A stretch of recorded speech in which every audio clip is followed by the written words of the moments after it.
Gateway. Gateway. Get back, zombie. According to the Institute of Medicine's 1999 report on marijuana, there is no conclusive evidence that the drug effects of marijuana are causally linked to the subsequent abuse of other illicit drugs. Brains. I need brains.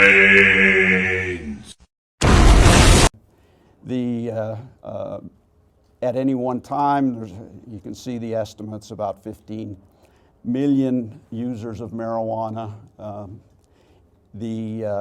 Users of hard drugs, a lot less, but nonetheless close to 2.5 million. In Holland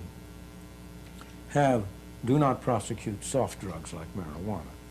And they would prefer not to prosecute hard drugs, but they feel impelled by the international obligations they've entered into.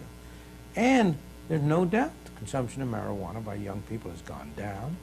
And equally more interesting, the average age of the users of hard drugs has gone up, which means they're not getting any more new recruits.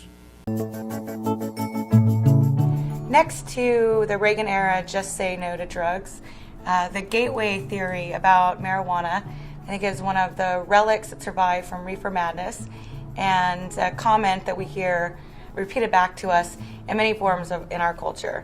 Some of you may remember Jack Nicholson and Easy Rider saying he didn't want to use marijuana because it leads to harder stuff.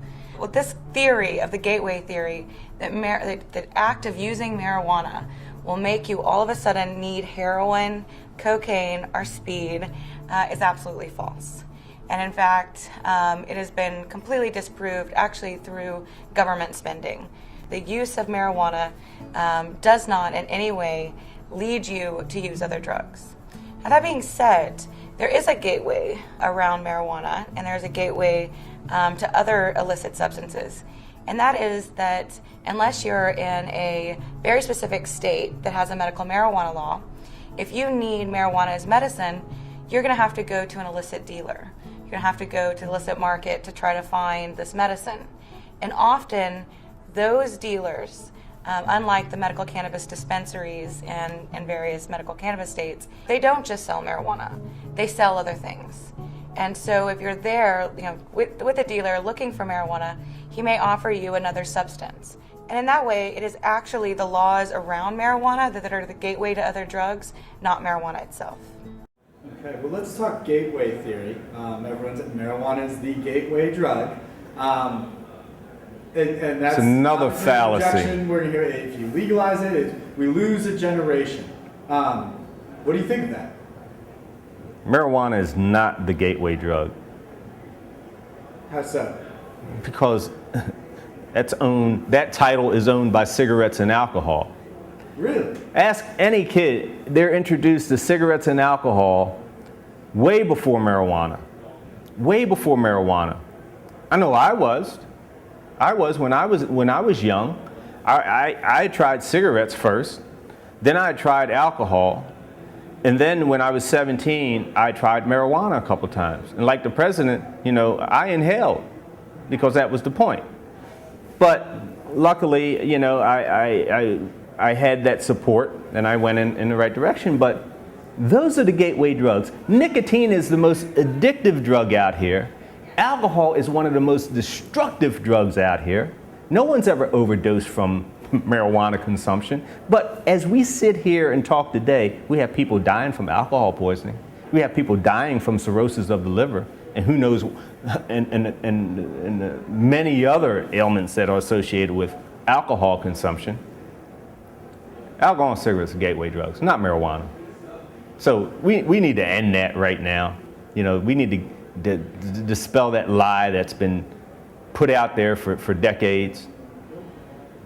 So, okay, so if you want to get rid of the gateway drug, why don't you put laws in place to prohibit cigarettes and alcohol? Well, we did it with alcohol. That didn't work, so that's not okay. Using, say, marijuana than have, because the public has a feeling about use of certain drugs that maybe the FBI doesn't. Is there a better way, and some people have suggested looking into a system of legalization that might be effective in stemming the tide of drugs from Mexico and then the border wars and the immigration problems from Mexico? Have you considered this as a possibility? I think anybody who looks at this problem considers it, and ultimately, when you look at it, rejects it. I tend to think that the use of particular drugs goes in waves. You'll have marijuana for a period of time, then you'll have heroin, then you'll have cocaine, then you'll have crack cocaine, then you'll have methamphetamine, and then you'll have OxyContin, and it goes in waves. And let me ask you about the way people. I'm sorry, but there are too many individuals, both parents and others, who have lost their lives to drugs to give a ready answer that it should be legalized. I agree with you, sir, and there are lots of parents who've lost their lives to crack, cocaine, methamphetamines, and heroin, and they've somewhat gone in waves. Name me a couple of parents who've lost their lives to marijuana. Can't. Exactly, you can't, because that hadn't happened, and there hadn't been a wave, because that's been a constant thing in America since Harry Anslinger, because African Americans used it and saw it as something that was crippling, and gave it to the Latin Americans and put an ethnic tone to it. When have we? Don't we? Is there some time we're going to see that we ought to prioritize meth, crack, cocaine, and heroin, and deal with the drugs that the American culture is really being affected by and lives are being lost? The only thing I would say is that you talk to parents who have lost their children to drugs. Right. They will inevitably say that they started off with marijuana. They probably started off with milk and then went to beer. And then they went to bourbon, and then they might have gone to marijuana. The gateway theory doesn't work. Maybe. It's a reality. Obviously, we're going to have not going to agree there.